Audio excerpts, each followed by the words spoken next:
To watch the latest from India Science, don't forget to subscribe to the channel and press on the bell icon to get notifications on all the science-related videos.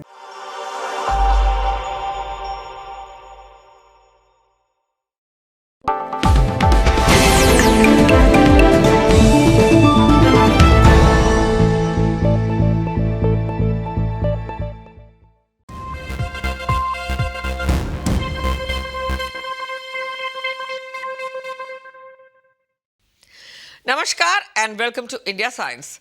Today we bring to you Science Times stories, and in that we bring to you a kaleidoscope of significant scientific discoveries that took place last week. Snippets from the world of science, from the science behind ideal diets to the eruption of one of the world's most dangerous volcanoes. We won't keep you waiting, so let's jump right in. Intrigued?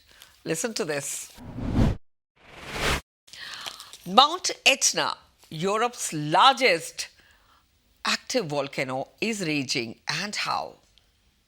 It sprang back to life earlier this year, and since then it has been erupting in a series of explosions. There has been no reported casualty so far, according to reports. But what, friends, is an active volcano?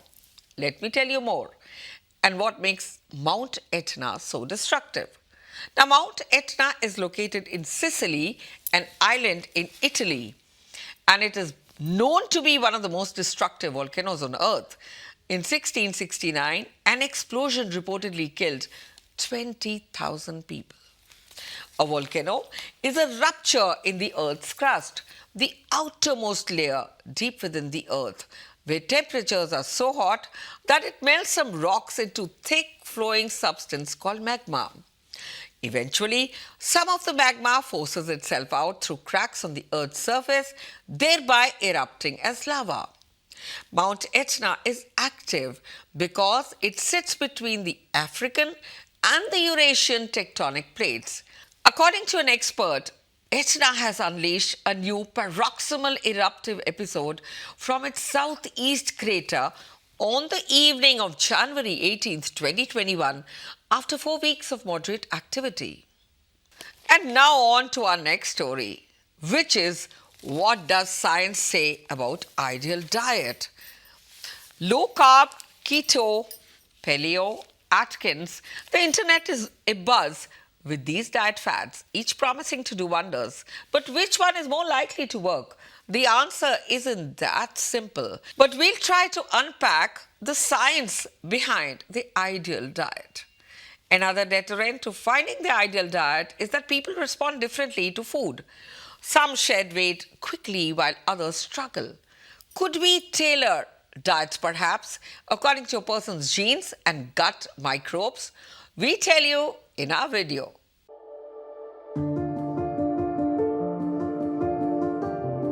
Watch what you eat. You might have heard this statement from friends, relatives, diet gurus, media influencers, and celebrities. Following a healthy diet can keep many diseases such as heart disease, diabetes, and cancer at bay. The World Health Organization recommends a diet low on salt, sugar, and saturated and industrially produced trans fats. Unhealthy diet, physical inactivity, and genes could lead to obesity. Obesity increases the risk of several health conditions, including COVID-19. The internet has emerged as a treasure trove for people aiming to shed a few kilos. It is believed that high-fat diet causes a greater intake of calories and high-carb ones lead to overeating. How much of this is true? To answer this question, researchers carried out a simple experiment. They put 10 volunteers on a low-fat and 10 others on a low-carb animal-based diet for 2 weeks. You must be familiar with the highly popular low-carb, keto, and Atkins diets. Volunteers in the low-fat group ate more carbohydrates, and those in the low-carb group consumed more fats. After 2 weeks, both groups lost weight, but there were some differences. 1. The low-fat group consumed 550 to 700 fewer calories per day than their low-carb counterparts. Second, people eating low-fat meals lost more fat. Third, these individuals had higher insulin and blood glucose levels. So, what are the takeaways of the study? 1. The study challenges the belief that a low-fat diet leads to more fat loss. Second, it also questions previous notions that suggest that a high-carb diet causes people to overeat. And third, low-carb animal-based meals did not lead to weight gain despite the higher fat content. The researchers studied only the short-term impacts of these diets. They are not sure if these results will hold up in the long term. The world may now have a vaccine for the novel coronavirus, but another invisible killer is still on the prowl. Here's a clue.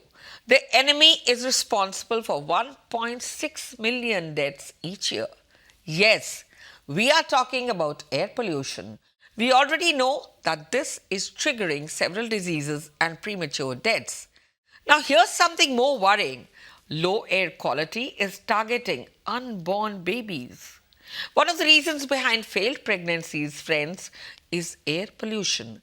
According to a new study, it is responsible for roughly 3.5 lakh lost pregnancies every year in India, Pakistan and Bangladesh.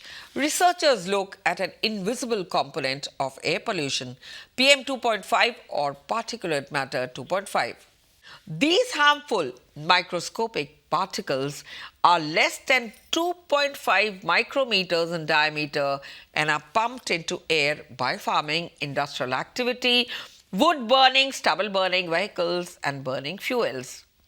As per the World Health Organization guidelines, the standard levels of PM 2.4 in the atmosphere should be less than 10 micrograms per cubic meter, and in India, it is 40 micrograms per cubic meter. PM 2.5 particles are harmful because they can penetrate the deepest part of your lungs and damage them. And while they impact human beings, unborn babies face death risks. The survey indicates that over 34,197 women in South Asia have lost one pregnancy due to bad air. Think about it. About 77% of them are reportedly from India. This is alarming. And of this, 67% belong to rural areas that are often neglected. And coming on to our next story, friends, will this pandemic ever come to an end? This has crossed our minds at some point or another. But vaccines are seen as a means to put a lid on the raging pandemic. Pfizer, Moderna and AstraZeneca shots are already in use. Now, 2 more vaccine makers have announced positive results from their phase 3 trials, providing us with more weapons in the arsenal against the novel coronavirus. Johnson & Johnson's COVID-19 shot requires only 1 dose, unlike other vaccines, and another pharmaceutical giant, Novavax, has also brought some good news. Would these weapons act against the new variants? It's a question that we're asking. The new coronavirus is mutating. New versions of the novel coronavirus have been emerging from across the world, and the most worrying of them are there from the UK and South Africa. These developments have begged the question, could vaccines work against the various versions of the virus? Scientists are testing the current doses to find the answers.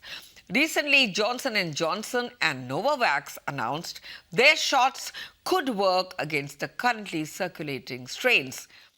Johnson & Johnson found their single dose of COVID-19 vaccine showed an overall efficacy of 66% in protecting against moderate to severe COVID-19. It was tested in 44,000 participants in the United States, Latin America and South Africa.